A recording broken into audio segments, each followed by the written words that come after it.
Rabbi syrah li sadri wa yassir li amri wahlul 'uqdatam min lisani yafqahu qawli la haula wala quwwata illa billahil aliyyil azim. Wonten pangarsanipun sedaya ulama, Bapak Kiai, Ibu Nyai, Bapak Ustadz, Ibu Ustadzah ingkang sedaya kaula takzimi, kaula hormati. Wonten pangarsanipun Ketua Muslimat lan Fatayat Ranting Plumbon ingkang sedaya kaula hormati. Para sesepuh tokoh masyarakat, Bapak Imam Masjid, Bapak Imam Musola, Bapak Kepala Desa, saha Ibu lan sedaya perangkatipun ingkang kawula hormati. Panjenengan sedaya jamaah selapanan muslimat fatayat ranting plumbon ingkang sedaya kawula mulyakaken lan ingkang panjenengan sedaya kawula dongaaken mugi-mugi dipun mulyakaken dening Gusti Allah. Sepindah monggo kawula dherekaken panjenengan sedaya nginggahaken raos syukur dening Allah Subhanahu wa taala. Panjenengan nek syukure kathah, nikmate ugi diparingi kathah. Sithik-sithike syukur niku lesan kedah kersa maos tahmid.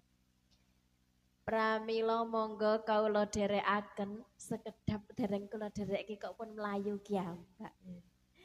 Kaula dherekaken nginggahaken raos syukur dening Allah Subhanahu wa taala biqauli tahmid alhamdulillahi rabbil alamin. Mugi-mugi wasilah hamdalah wasilah tahmid kula panjenengan estu dipun paringi nikmat ingkang kathah. Janjane nikmat niku nggih kathah. Nggih. Wa in ta'udzu ni'matallahi la tuhsuha. Kula panjenengan nek badhe ngitung nikmate Gusti Allah mboten bakal mampu. Saking kathahe nikmate Gusti Allah. Ning keng napa kok isik ngersula? Nek ngersula mboten mergo kurangi nikmat ning kurangi rasa syukur. Leres napa mboten? Leres. Anggone wong sing syukur padane duwe bojo dilalah bojone lemu ya teko alhamdulillah. Kanggone sing boten syukur ndelok bojone tanggane kandel dompete, ndelok bojone dhewe kandel wetenge ngersula. Padahal sing jenenge napa rejeki nikmat rezeki niku kan boten namung bondo. Nggih. Cobi nek kula tanglet teng mriki panjenengan padane matur nuwun sanget. Panjenengan teng mriki sebagian besar niku dados napa pekerjaanipun? Tani. Sakniki saweg nandur napa? Napa niku? Pantun. Oh, tak kira pantun kaya puisi niku. Nek nandur pari ngerti-ngerti payune larang ujug-ujug mak bedunduk niku. Jenengan mangkeh dalu ana sing ngaturi arta parine teko tak tebas 50 juta. Remen napa mboten? Ning syarate sesuk-esuk ora tangi. Moh nggih. Berarti umur panjang niku ya rizki saking Gusti. Ning ewoh dene isik diparingi umur dawa esuk-esuk tangi isih iso ambegan lali ngucap alhamdulillah. Kan ngoten. Aja meneh ngoten wong kedep niku mawon rejeki jajal 5 menit mboten kedep. Pedes nggih mboten sah di jajal nggih. Mulane nek enten tiang kepengin rasane ayem tentrem pertama atine kudu iso syukur. Niku dadi ayem tentrem, mboten gampang iri, meri, dengki. Kan ngoten. Mergane enten lho wong sing tetangga niku sijine tukang pamer, sijine tukang meri. Dadi kaya tumbuh oleh sing siji pamer alhamdulillah bar ditumbaske emas 5 gram. Sing sebelah kono tekan ngomah ngamuk bojone. Kae lho tumbaske emas. Ngono niku. Ana meneh sing sebelah kidul munggah kaji, sing belah lor munggah tekanan darahe. Gitu. Boso sing sebelah kidul tumbas kipas angin, lah kok sing sebelah lor sing geleng-geleng sirahe. Oh, sing sebelah kidul dibangun omahe, sing sebelah lor mencret. Mulane dipresake tenggene dokter, dicek apik kabeh mboten nenten penyakit, oh jebul penyakite teng jero. Mulane nek ngendikane abah kula wong iri niku cilaka donya akhirat. Mergo teng akhirat kesiksa, teng donya bakal disiksa. Na'udzu. Allahumma sholli wa sallim wa barik ala sayyidina wa habibina wa syafi'ina wa maulana Muhammad.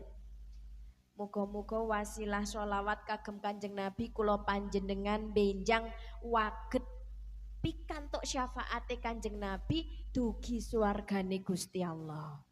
Masya jenenge menungso niku jare menus-menus kebak dosa, dados awak dhewe niku namung nderek donga muga-muga pikantuk syafaate Kanjeng Nabi.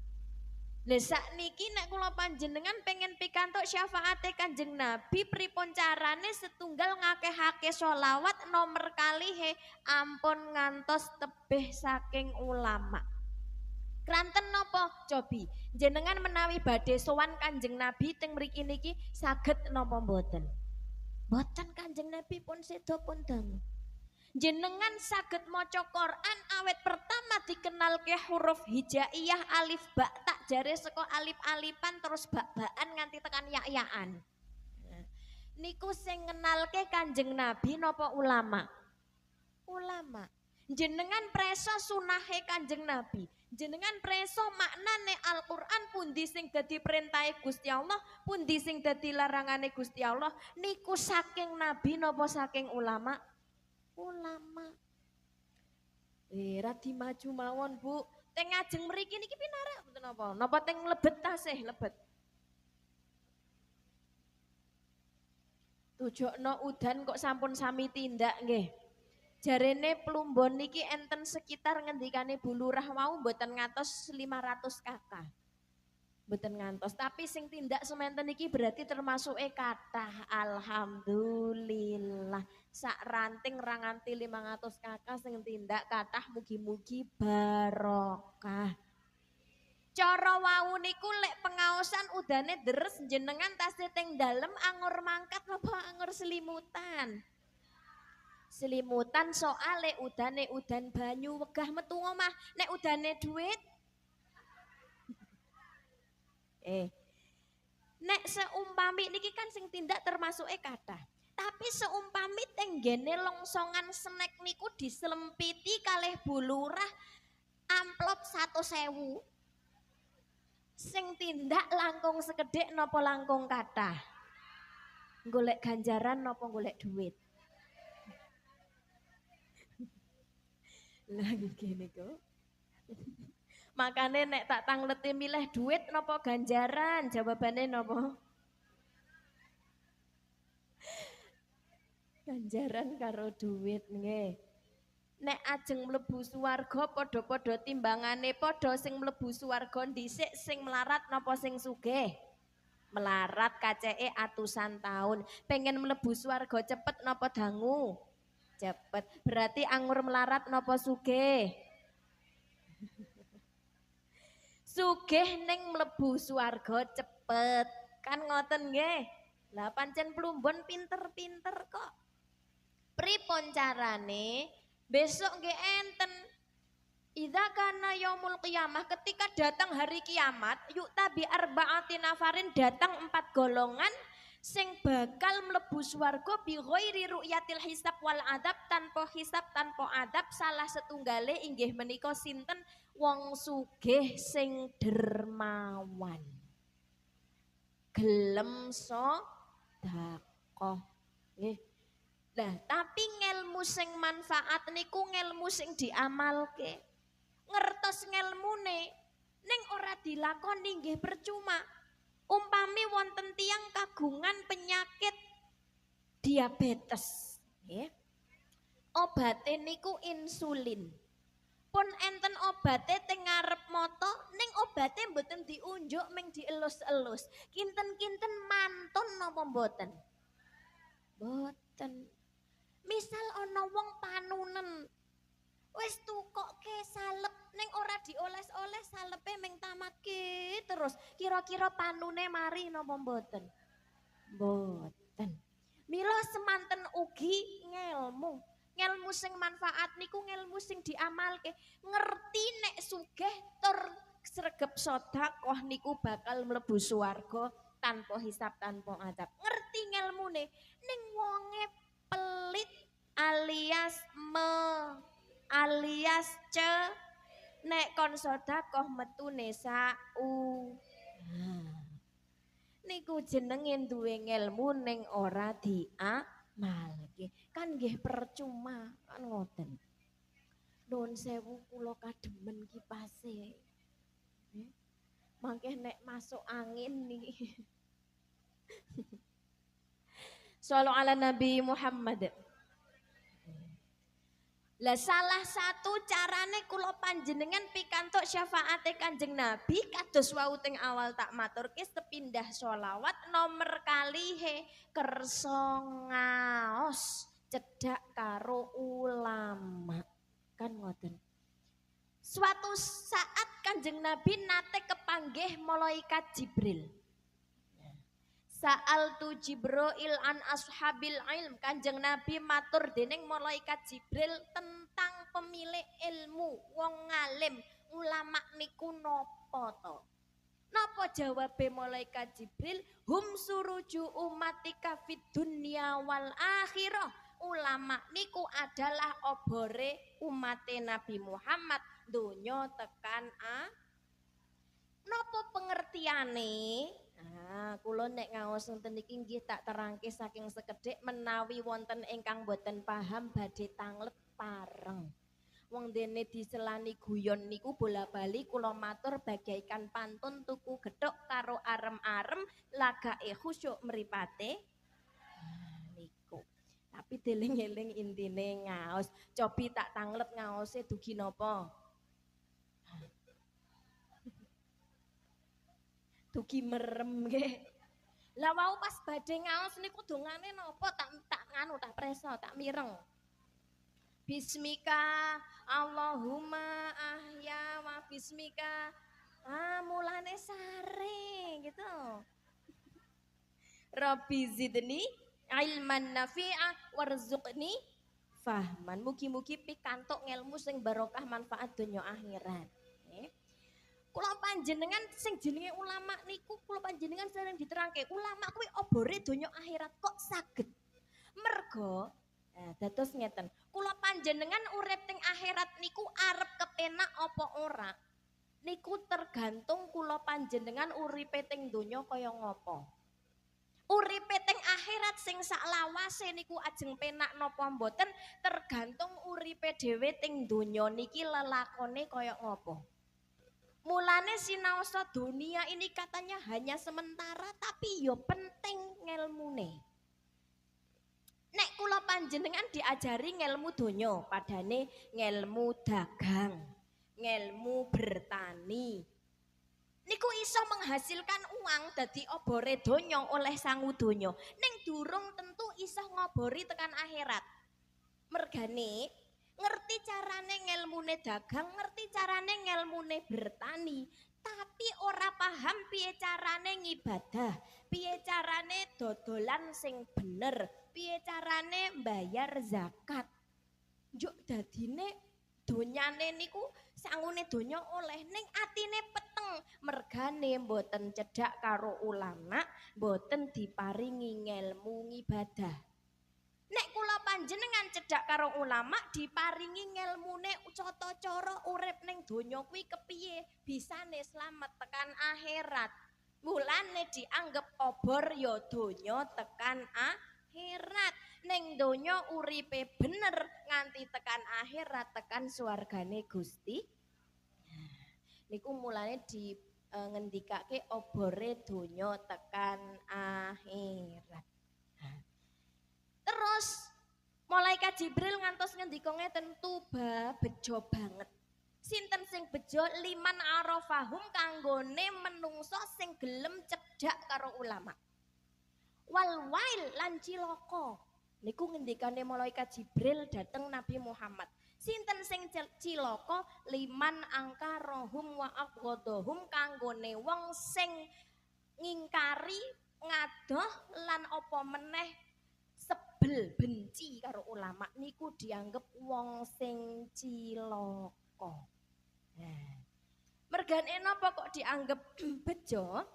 Ya wong pancen uripe donya akhirat dadi padang. Ini mulane bejo. Dadine kula panjenengan niku lek urip mboten kesasar susur nganut para ulama. Mulane sing jenenge fungsine nderek organisasi napa niki? Nahdlatul Ulama, nderek muslimatan supayane napa? Oh, aku ki muslimat. Oh, nek ning gone muslimatan kuwi tiap selapan ana pengajian.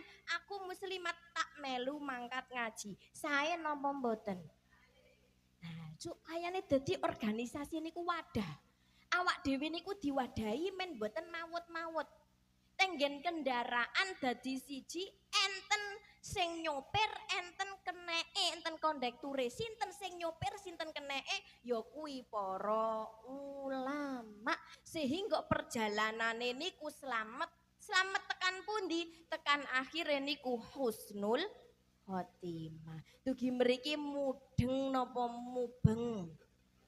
Mudeng nggih. Mulane Kanjeng Nabi ngendika ngeten, julusu saatin indal ulama, pinarake panjenengan setunggal jam teng sampinge tiang alim. Maksudnya niate badhe ngaos, ahabbu ilayya min ibadati alfisanah, luweh diremeni Gusti Allah tinimbang panjenengan ngibadah 1000 tahun tapi ra tau gelem mangkat ngaji. Kok saged? Lah, mergane ngeten. Nek ana wong kok ngibadah terus tapi orang ngerti ngelmune, oh niku kan meng oleh kesel. Mulane ditertulis di berbagai kitab termasuk teng Taklimul Muta'alim. Fasadun kabirun jahilun mutahatiku wa akbaru minhu. Fasadun kabirun alimun mutahatiku wa akbaru minhu jahilun mutanasiku. Ada sebuah bencana besar. Napa niku? Wong alim ning ora ngamalke ngilmune, tapi tragedi luwih besar malih wong bodoh sing ibadah. Kok iso? Lah ibadah tapi mboten ngerti ngelmune kan meng oleh kesel. Leres napa mboten? Wong kula panjenengan ngerti rukune salat, rukun salat wonten pinten? Enten pinten Jobi? Rukun salat enten 17. Kula panjenengan ket saka cilik diwarahi persolatan nyatane nek takoni perkara sing batalke salat ana pira? Mesti kula panjenengan jenengan nek tak video saking mriki jenengan ngeten iki. Ngoten. Niku awak dhewe. Mulane kula sok bola-bali matur. Awak dhewe niku kethu kaji kecemplung kali, nembe ngaji langsung. Mulane ampun bosen-bosen ngaji ngopo to muslimatan? Ya golek ngelmu supayane ngibadahe bener ditampi marang Gusti Allah. Kan ngoten. Jadi mulane nek kanggone wong sing ora paham, janjane berarti ngaji niku penting napa mboten?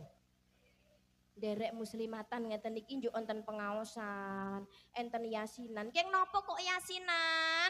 Mergane supaya sak sibuk-sibuke awak dhewe supayane menyempatkan silaturahim, sedekah lan maca Quran. Keng napa kok sing diwaca Yasin? Kabeh surah Quran sae tapi Yasin niku adalah inti dari Al-Qur'an. Nek saben seminggu pisan kok macane Quran 30 juz giliran, kula yakin mboten nganti sesasi rontok jamaah. Mulane nek ora iso 30 juz dipilih surate. Lah surat siji sing dipilih Yasin, mergo Yasin niku intine Al-Qur'an. Supayane dhewe ora ketung ming Yasin intine Quran ki dhewe gelem maca, ping pindhone gelem silaturahim karo tangga. Dugi mriki paham nggih? Berarti Yasinan sae napa mboten?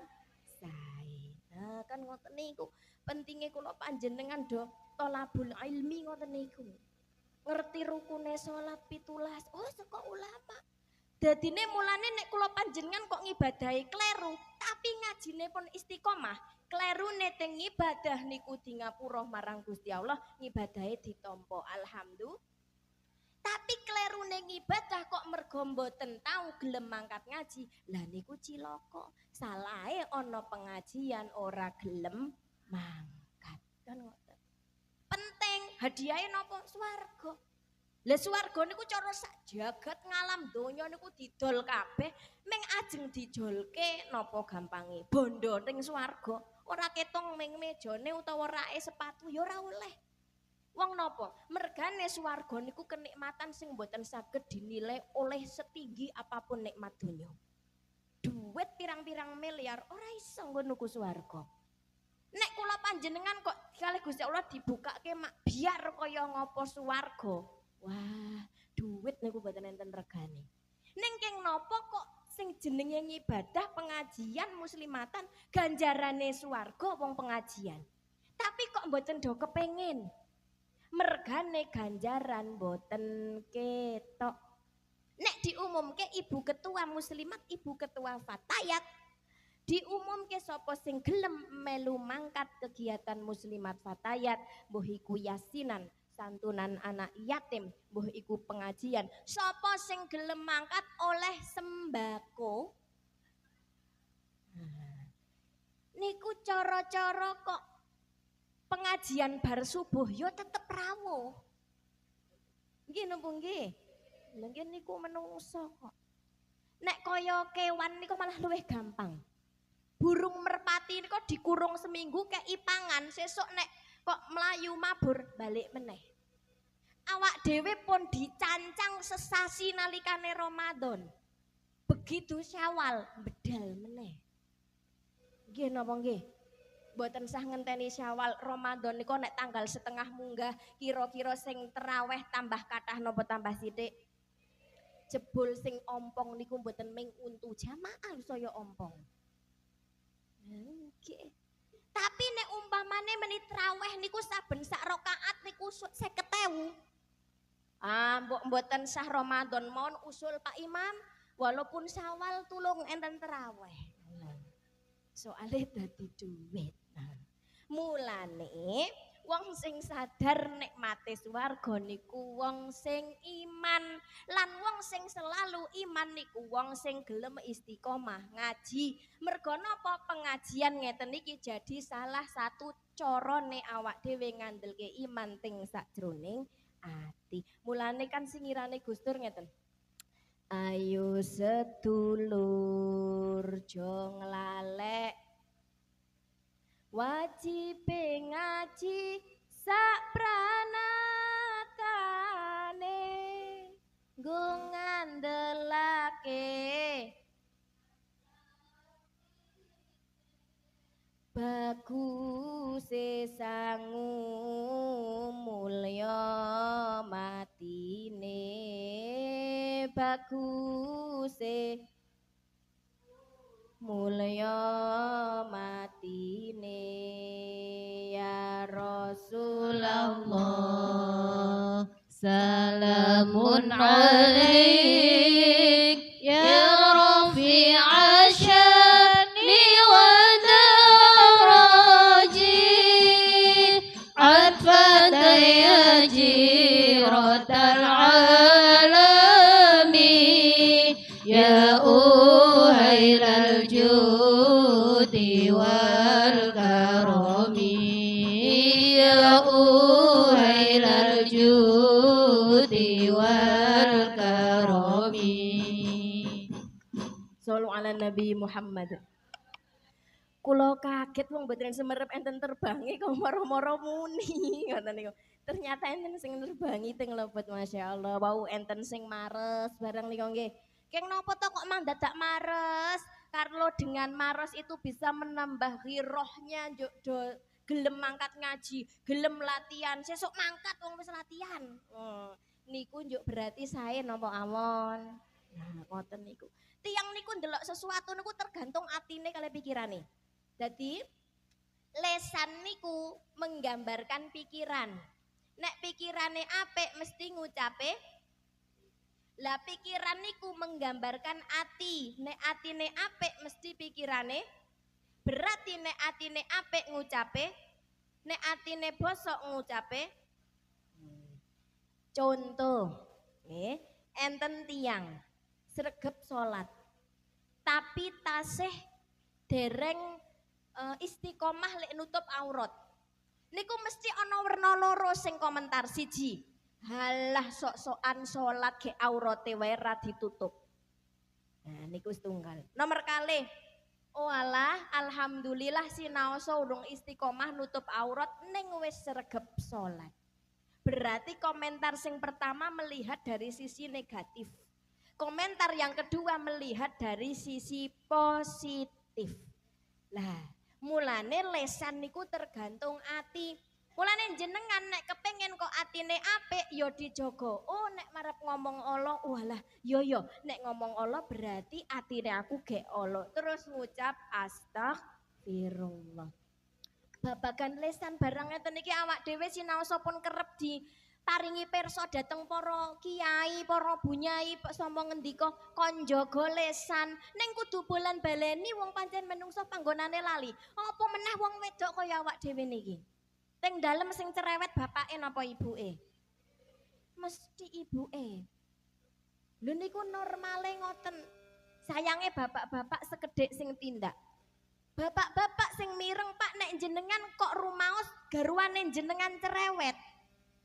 Mboten sah rumangsa nek bojone 50 taun yo arek dijolke selawenan loro. Mergane cerewet, mboten usah. Mbok arep jolke selawenan loro malah sing cerewet tambah kiwa tengen. Mergane pun fitrahe kabeh wong wedok niku cerewet.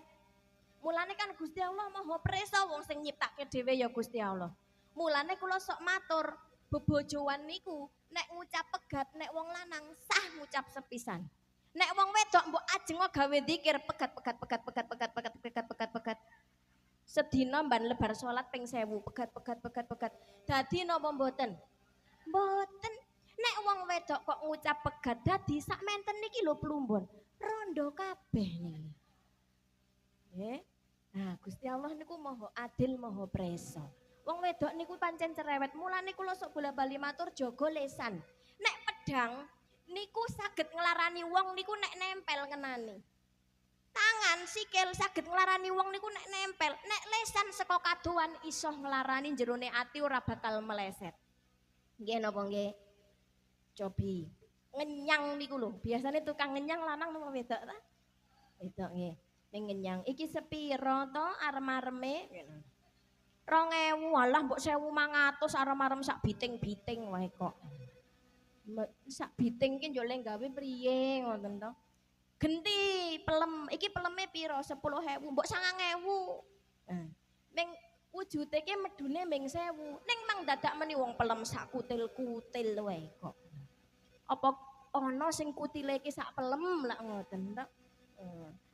Memang wong wedok niku cerewet, tapi gunakanlah kata-kata yang keluar dari mulut kita itu dibungkus dengan kalimat sing ampun nganti nglarani jerone. Kan ngoten. Dugi mriki tingkas nggih. Wong kala wingi nembe Syawalan, ngapuranan. Nek sing ngapurane ikhlas ditampa marang Gusti Allah, insyaallah dosane di ngapura. Amin Allahumma. Permasalahane enten sing boten ikhlas jaluk ngapurane. Contone napa? Begitu Syawale kliwat, balik perengat-perengut meneh. Balik tetep kaya culik mecucu karo. Shallu ala Nabi Muhammad. Udane boten umum, muga-muga udan rahmat. Cobi kali sholawatan sareng-sareng monggo. Teko sing seru nih kok. Wong udane deres cara kepentut sithik mboten enten sing mireng Kalamun qadimul la yumallu sama'uhu tanazzaha an qawli wa fi'li wa niyati bihi ashtafi min kulli da'in wa nuruhu dalilul li jahli wa hayrati kalamun لا يمل السماء تنزه عن قولي وفعلي ونيتي به أشفي من كل داء ونوره دليل لقلبي عند جهلي وحيرتي Kula cilik padha nelongso sandang pangan dikurangi kaum wanita diperkosa kaum pria padha disiksa akeh wong kerja beksa ngorbanake sanak batelan tangga saka wong Jawa kang ngatong bondo sebab edan marang bondo كلام قديم لا يمل السماء تنزه عن قولي وفعلي ونيتي به أستفي من كل داء ونوره دليل لقلبي عند جلي وحيرتي Podo sambat podo ngletak podo ngatang tanpa nyawa separan-paran podo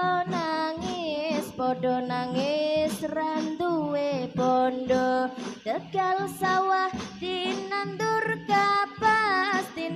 kapas penjajah negara raja kaya dirampoki dibegali anteke londo سلام قديم لا يمل سماؤه تنزه عن قولي وفعلي ونيتي به أشفي من كل داء ونوره دليل لقلبي عند جلي وحيرتي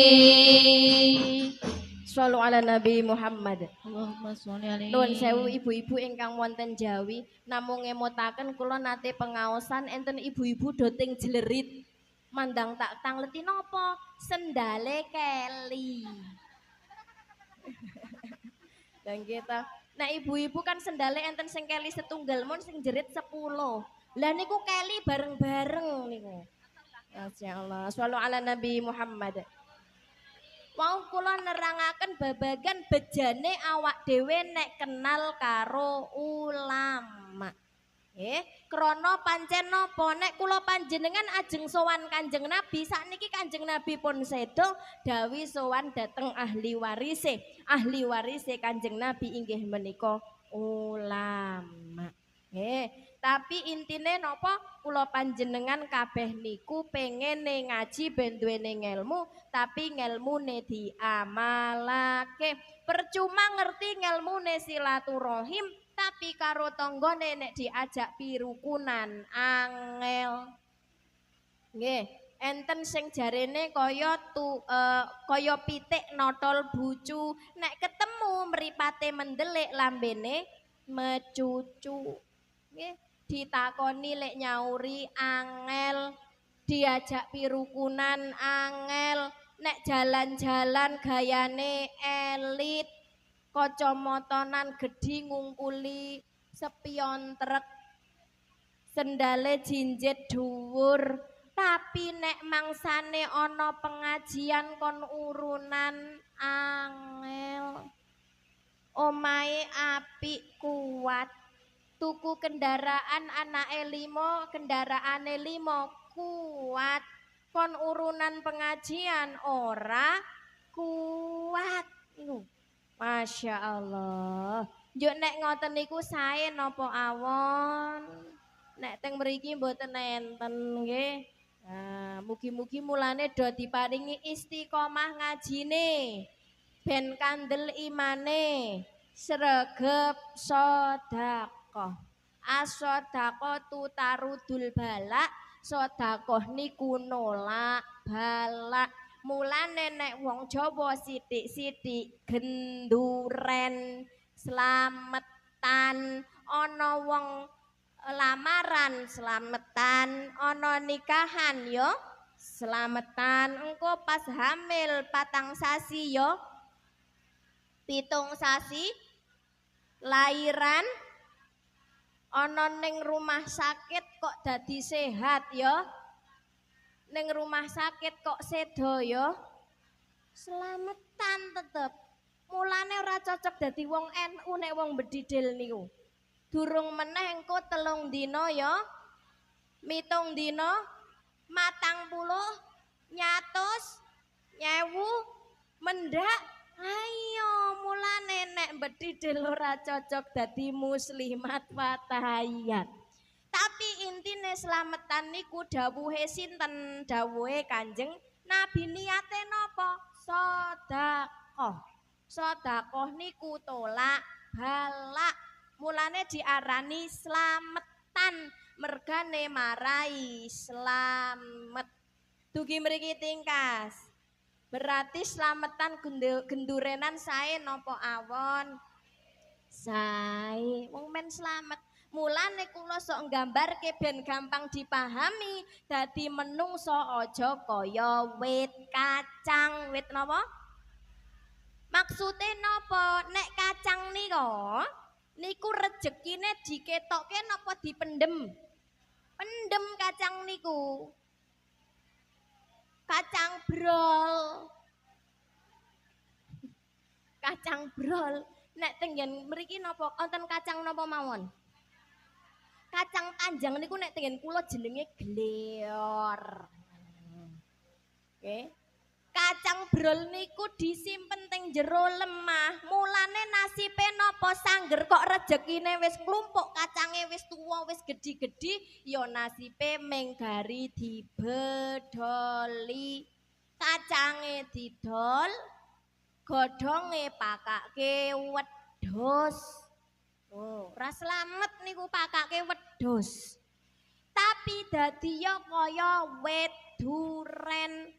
Nek wit duren nika rejekine diketokake pating grandul, gondal, geal, kontal. Ya nggih padha nggih mriki nggih. Soale kula nate ngaos teng luar kota, kontal jawabe kantul. Kontal kantil nggih. Lho nek duren ku rejekine ketok-ketokke. Engko nek wis mateng bluk ditibake alias dibagekke. Nek meng ketok-ketok terus ning ora tau bagekke malah marai sumpek. Ana wong pamer ning ora tau gelem sedekah nyumpeki napa mboten? Nggih. Ketokke engko nek wis mateng bluk bagekke. Mulane nasibe duren slamet. Napa panjenengan nate mireng ana wong buruh tukang bedoli wit duren? Mboten. Nek sing dibedoli ming kacang, nek duren nate buruh bedoli duren nate mireng mboten. Niku hanya sebuah gambaran. Oh, sedekah niku marai slamet. Bahkan sedekah pertama kali paling sae bagi seorang suami adalah dateng istri. Setuju napa mboten? Setuju. Tapi kita sebagai istri, nek garwane kok kira-kira ajeng ngaturi arta tenggene ibune maratuwane dhewe, kira-kira dhewe kudune seneng napa merengut? Mas, nggih mriko ibu diaturi mesake. Iku istri spek bidadari. Mulane dianggap hanya istri solehah berhiasan terindah. Tapi nek kula panjenengan, halah kok mang diwehi to Mas wong ibuke wis ndek duit oke, dalam hati batin maneman duwite wehke mak lampir. Nah, niku istri spek kunti lana. Mulane dadi maratuwa aja galak, dadi mantu aja kaya Kunti. Pas ngoten lho. Jadi impas. Karena apa? Wanita niku kan dimulyake karo Gusti Allah. Ning kadang wong wedok niku malah sing ngeblegake awake dhewe. Nek ana maratuwa utawa mantu kok tidak saling sayang. Ana maratuwa kok pengen dianggap kaya wong tuane dhewe, ning bedake anak karo mantu. Lah niku kleru. Ana mantu pengen dianggap kaya anake dhewe ning bedake wong tua karo maratuwa. Lah niku juga bahaya. Mulane gampang konslet. Mantu kok senengane isane mengentekke duit. Konconan karo tukang paket, sithik-sithik paket. Isane mengentekke duwite anu bojone lanang. Jo kaya ngono kaeke anake aku. Biyen wae lek nyusoni 2 taun. Jare mantune 2 taun, Mak, kula seprene rung sapeh. Dadi konslet. Nah, makane kula intinya apa toh niki? Ini masih dalam rangka pentingnya njogo lisan. Awak dhewe niki wingi bodo nyambung silaturahim ya diterusno aja sampai sawale kliwat silaturahime pedhot. Mboten bakal mlebu swarga qati'un bagi orang yang memutuskan silaturahim. Naudzu sregep banget ngaji tapi tukang larani tonggo niku wong sing rugi. Senengane ngibadah ning nek dikandani tanggane sing luwih tuwa nyempolei kata-katane nyerikke. Ana meneh cah enom sing wong tua sing nek ditakoni anane ming melirik karo mingkem. Teng pundi, Mbah? Wis kaya ngemut berlian sama renggigal. Batine padahal sing dimut ming untu mbuh sikatan mbuh ora. Kula panjenengan sregep ngibadah ning angel mboten tau njaga silaturahim niku ya rugi. Sesuk teng akhirat dadi golongan wong sing muflis, wong rugi. Nalikane teng hari pembalasan tanggane teko, ya Allah tiang niku lho sing senengane fitnah kula. Kula nek nyambut gawe baline bengi diomong jarene adol apem. Oh ya wis salate jupuken. Pek teko meneh tanggane, kula nggih ya Allah, kula waune melarat mandang sugih diomong jarene ngingu. Zakate jupuken. Ana sing teko meneh, tiang niku senengane hasud. Ngejak-ngejak tiang ben mboten gelem melu ngaji. Ngejak-ngejak tiang ben melu mboten seneng kalih kula. Oh posone jipuk. Isih ana terus berdatangan akhirnya nopo? Yo ganjarane entek bageke tanggane. Mulane dianggep wong rugi, sregep ngibadah ning ganjarane dipek wong liya. Ijek ngono ganjarane entek isih ana sing teko. Oh, tapi wong kuwi wis ora duwe ganjaran. Saiki ngene wae. Tapi tiang niku nyerekke, nek tak elengke diparingi masukan, kritik dan saran, lek nyauri nyerekke ati. Oh ya wis, berarti krana wong kuwi wis ra duwe ganjaran, dosamu kekke wong kuwi. Mulane sregep ngibadah ning ganjarane entek, dosane tambah, diarani wong sing rugi. Sinten niku? Tiang sing seneng larani tangga. Masya Allah, naudzu. Mulane niku Bapak Ibu sedaya, oh kok bapak nggih, bapake namung sekedhik nggih. Ibu-ibu kok niki nggih. Kula panjenengan niku seperti teng awal niki temanya belum berubah dari awal. Intine njogo ati, tiang nek lesane kok sae berarti atine sae. Salah satu cara menjaga hati adalah dengan mangkat ngaji. Dugi mriki mudeng napa mubeng? Kinten-kinten dugi mriki pun badhe satunggal jam wonten ingkang badhe dipun tangletaken napa mboten? Bab napa mawon monggo. Ajeng bab salat, ajeng bab poso, ajeng bab tapi ampun rejekine kula pinten niku mboten ngertos kula nggih. Jodoh mati rejeki sing presa namung Gusti Allah. Kula panjenengan ngaji niku termasuk sakliyane entuk ngelmu Nek pun pikantuk ngelmu kok ngelmune diamalke mesti adabe apik. Wong nek duwe ngelmu ning ora mulane nek wong kok jarene ngelmune dhuwur. Ning kok kelakuane kok elek. Berarti mbok menawane duwe ngelmu ning ora diamalke. Tiang nek pikantuk ngelmu kok ngelmune diamalke mesti adabe mesti sae. Sopan santun. Nggih. Nah, mulane kula panjenengan ben adabe apik salah satu carane yo ngaji niku wau, cedhak karo ulama. Nganti Kanjeng Nabi ngendika ngeten. Napa niku? Sapa sing gelem sowan dateng ulama? Zaro aliman, sowan dateng ulama fakaan nama zaroni. Niku padha karo sowan marang ingsun. Sowan dateng wong alim dianggap sowan dateng Kanjeng Nabi. Mergane napa? Kanjeng Nabi pun sedo, kiambak nek ajeng sowan ahli warisi. Ahli warisi niku ulama. Waman sofaha aliman, sinten sing kersa sungkem berjabat tangan dateng tiang alim, fakaan nama sofahani koyok sungkem marang ingsun. Mulane kenang napa nek ana wong alim kok dhewe rebutan salaman. Waman jalasa aliman sapa gelem jagongan karo wong alim, fakaan nama jalasane fid dunya diganjar kaya lungguhan jagong karo Kanjeng Nabi. Waman jalasane fid dunya lan sapa wong sing gelem lungguh marang ingsun ning donya ajelas tuhu ma'i yaumal qiyamah sesuk bakal lungguh karo ingsun ning suwarga ning dina kiamat. Amin Allahumma. Nah, dugi mriki tingkas nggih.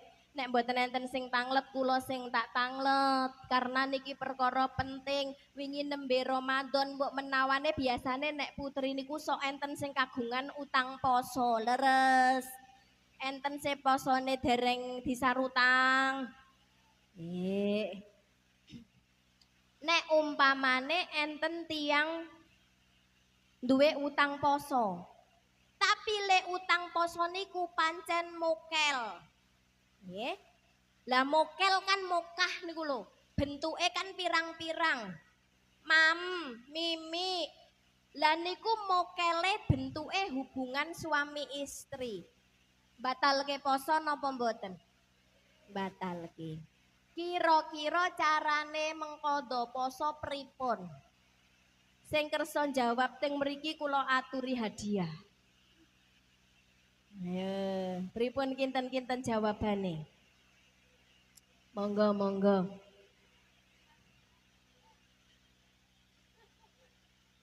Monggo.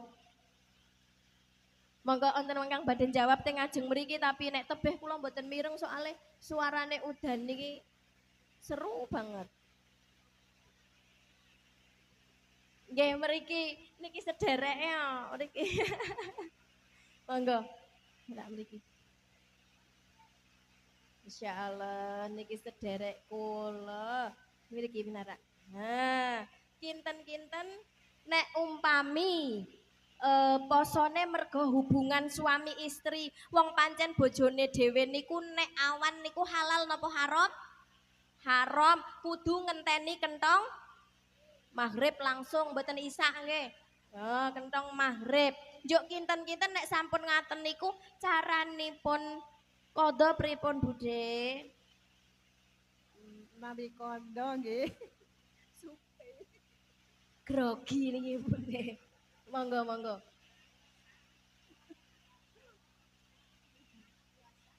Puasa 2 bulan. Puasa 2 bulan berturut-turut. Nah, gara-gara mokel sedina poso 2 sasi berturut-turut mboten pedhot. Nek umpami sak liyane poso kinten-kinten pilihan sanese napa? Nggih, nganu napa dipun paringi napa nika? Sedakoan. Sedakoan pinten sedakoe? Koanipun 8 on sedintenipun. Ping pinten? 2 wulan. Nah, sakjane leres sakmut. Sakmut niku nek dikonversikan dalam bentuk on 6 sampai 7 on. Tapi wong budhe kula loman ya 8 on. Ping 60. memberi makan fakir miskin sebanyak 60 orang. Setiap satu orangnya sakmut. Sakmut niku sekitar 6 sampai 7 on. Nggih, nek mboten poso rong sasi jane enten setunggal melih memerdekakan satu budak. Tapi sakniki pun mboten enten pun mboten zamane budak. Makane nek mboten niku ya membayar kafaroh, memberi makan orang miskin sebanyak 60 orang. Kecuali lek nglakoni hubungan niku wau mergo lali. Perkara kaya ngono kok lali ora kelakon nggih. Oh lah lali kok nggih. Percaya mboten? Nek maem kok lali jeh percaya nggih. Perkara kaya ngoten ngasih tekan rampung kok lali. Nggih, dugi mriki tingkas berarti nggih. Nggih, sekedap Bude, sekedap. Mbak niku dompete.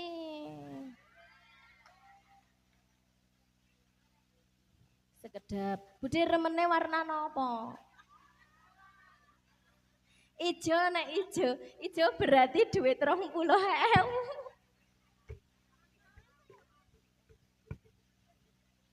Bude pikir remene sing merah.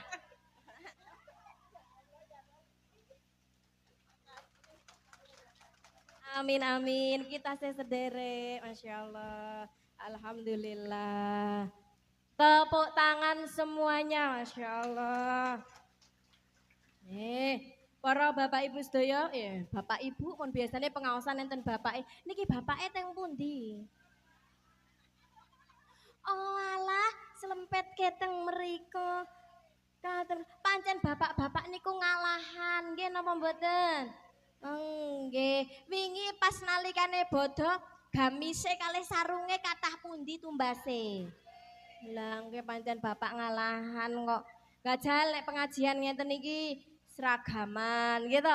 Nek wong wedok niku seragam PKK, seragam muslimat, seragam fatayat, seragam arisan, seragam yasinan, seragam rebana, seragam olahraga. Bapak-bapak angger-angger anane seragame ming ireng putih. Iku contone ngalahan. Tapi sing penting mboten pelit toh. Nek ana wong lanang kok pelit niku ya berarti luwak. Soale wong lanang wau kula kan matur sing pertama disedekahi niku sinten? Bojo wedok. Mergane napa? Wajib nafkah dateng garwa putri. Nggih. Niku wajib. Nek ana wong lanang sakniki modelan kok iso nek bojone niku sing wedok ngewangi golek duit ora isin. Padahal niku tugase wong lanang. Neng nek kon ngewangi asah-asah kok isin. Padahal niku mboten tugase wong wedok lho, janjane tugase wong lanang lho. Asah-asah umbah-umbah, masak, resik-resik omah, Pak. Niku tugase garwa kakung. Tapi wong wedok kok gelem bantu ganjarane gede. Mergane memang surga di bawah telapak kaki ibu, tapi kuncine sing ngasta garwa kakung. Jenengan nek preso ganjarane ngumbahi mangke saking mriki garwane kondur langsung diuculi klambine, Pak tak kumbahe. Ageng ganjarane sangger dilakoni kanthi mulane kula bola-bali matur ikhlas, silaturahim ikhlas, apa-apa kudu ikhlas. Mergo nek mboten ikhlas mboten dadi ganjaran. Sedekah nek ora disebutke serik. Haji nek ora panggil Bu Hajah serik ganjel sedingklik. Niku mboten ikhlas. Tanggane duwe hajat, nyumbange gede, lali diteri serik. Nggih. Sing jenenge ikhlas niku kados tiang teng WC nek pun medal guyang mboten bakal dieling-eling bentuke kaya ngapa, metune sepiro dipoto gawe status mboten nggih. Niku jenenge ikhlas, nek pun metu biur terus rampung, itu yang dinamakan ikhlas. Ikhlas niku sering kula panjenengan mireng tapi niku ilmu tingkat tinggi nggih. Jajal kula panjenengan mon bodo-bodo arep nyangoni ponakane ngenteni nek wong tuane weruh. Kok nek wong tuane ra weruh kepeksane ya tak sangoni kok matur ya karo bapak ibu nek budhe nyangoni. Itulah manusia. Mulane nek kula matur, Bu, jenengan nek bantu tanggane ikhlas napa mboten? Mesti jawabe ikhlas. Tapi giliran jenengan butuh bantuan tanggane mboten bantu, serik napa mboten? Jawabe serik. Lah nek ikhlas kok serik? Hah? Ikhlas niku napa to? Ngarep-arep balasan namung saking Gusti. Mulane kula panjenengan kadang ngomong ngeten iki, jan ikhlas tenan saking ikhlase niku. Tak bantu jan ikhlas tenan.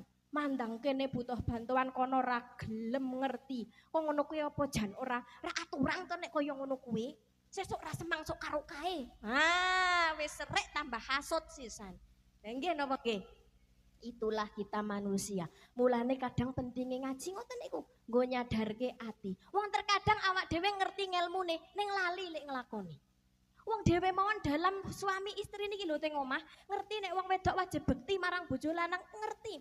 Wong wedok nek ngendika kon lemah lembut, ngerti. Ning dhewe isih tetep ora lemah lembut malah dadi lelembut. Nah, gitu. Lah nggih. Wong lanang ngerti sing pertama wajib dinafkahi iki wong wedok. Wong lanang ngerti kudu wajib gemati marang bojo wedok. Ning kadang-kadang sing wedok karo gendong anake, karo masak ubres, sing lanang ming ngopi karo udut-udut karo nyeneni. Endi to gorengane iki? Kadang-kadang nganti nuwun sewu, jaman perawan wae rapet ditutup-tutup, mandangne nyusoni anake karo masak karo dikeleler-kelelerake niku nggih. Heeh. Nah, ngoten niku berarti wong lanang asline nek takoni mboten mesti mboten ngertos lho. Ngertos ngelmune ning angel lek nglakoni. Mulane kula ketwau matur ilmu sing manfaat niku ilmu sing diamalake. Kula panjenengan apik karo tangga niku sak dawuhe Gusti Allah nyuwun walesan namung kalih Gusti sing ikhlas. Dibales apik alhamdulillah, dibales mendelik terus dhewe ngeten ben urusane deknen karo Gusti Allah. Nek ngoten niku rasane ayem tentrem. Kae lho sampean domong sih kae. Alhamdulillah mimik-mimik degan ngene iki diteri ganjaran. Amin Allahumma. Ngelak padune. Gitu. Ajeng diomong, "Heh, bunyaine cilik, setanting paling ya." Enten sing sok tanglet garwan sampun garwa ngoten niku. Kula umure gek 18. Ping kalih.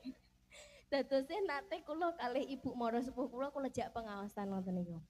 Ditangleti kalih Pak Lurahe. Bu Ustazah sampun kagungan garwa jare ibu mara sepuh kula mara tuane ngoten niku. Masya Allah. Ya berarti tapi kula teng dusune kula ya dianu disuwun dados ketua muslimat. Janjane kula nek ngoco, kok janjane aku ke awet enom apa awet tuwa ngoten. Dadosaken ketua muslim Masya Allah panjenengan sedaya ingkang berjuang di organisasi agama. Kula yakin ini adalah sebuah perjuangan yang ikhlas. Cobi sing do dadi pengurus, pikantuk gaji napa mboten? Mboten. Tapi mau ngurusi jamaah. Ayo mangkat. Jangan diremehkan. Semua berjuang di jalurnya masing-masing. Ada yang perjuangannya lewat ilmu, ilmune dhuwur, memberikan perjuangan lewat ilmunya. Ada sing ilmune mboten pati dhuwur, tapi nek kon ayo mandi, ngungkuli toa, ayo mangkat. Nah, itu juga penting. Jajal nek umpamane kula ngeten.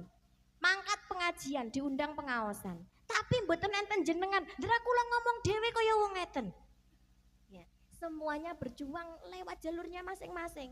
Ada yang berjuangnya lewat bondone, ada sing perjuangannya lewat tenagane, ana sing perjuangannya lewat ngelmune, ana sing perjuangannya lewat jabatane. Tapi kabeh intine nggo berjuang kanggo agamane Gusti. Mulane aja sok rumangsa sing paling iki, sing paling pinter, paling berjasa, paling ini dan itu semuanya akan dadekno penyakit ati, njur dadekno perjuangane dhewe niki sia-sia karena tidak mendapatkan pahala. Na'udzu deleng-heleng penyakit ati niku napa mawon kinten-kinten.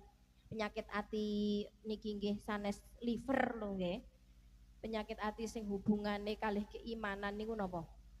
iri, dengki, hasud, sombong, pamer, ujub. Ujub niku napa? Sintene Pak Usup nek ujub niku. Adine Pak Usup nggih. Ujub itu adalah bangga diri. Bangga no awake dhewe, ngerasa paling ini paling itu. Nah, itu adalah cikal bakal penyakit hati. Angger wis ngerasa paling apik dhewe, paling ini, paling itu, engko merentek-merentek. Ya, ngerasa paling sugih, engko pamerke bondo. Nek wis pamer terus sombong, ngremehke wong liya. Nek pun sombong terus iri, ora gelem nek ana sing ngungkuli. Nek pun iri terus dengki, pengen menghilangkan nikmate wong. Nek pun dengki terus fitnah. Nah, mulane jangan pernah merasa diri dadi sing paling ini, sing paling itu. Bahkan ibadah pun nek rumangsa ibadahe paling apik dhewe, bisa-bisa ibadahnya tidak bernilai pahala, boten ditampa marang Gusti. Na'udzu. Para bapak ibu, ibu-ibu sedaya wong wonten bapake teng mriku nyelempit, nggih. Bapak pancen remen gen selempit-selempit bapak niku. Sampun badhe setengah gangsal dan kula yakin di antara kula panjenengan teng mriki wonten ingkang dereng sujud asar. Ampun ngantos ngaos ning boten salat. Kula nek misale kok pengaosan kan kadang enten ngaose bakdo asaran, asarane gasik. Nah niku mangke dugi jam gangsal mboten napa-napa. Tapi karena dereng sami asaran nek kira-kira kok jamaahnya belum asaran mentok setengah gangsal kedah sampun rampung supayane ampun ngantos wonten ingkang ninggal salat.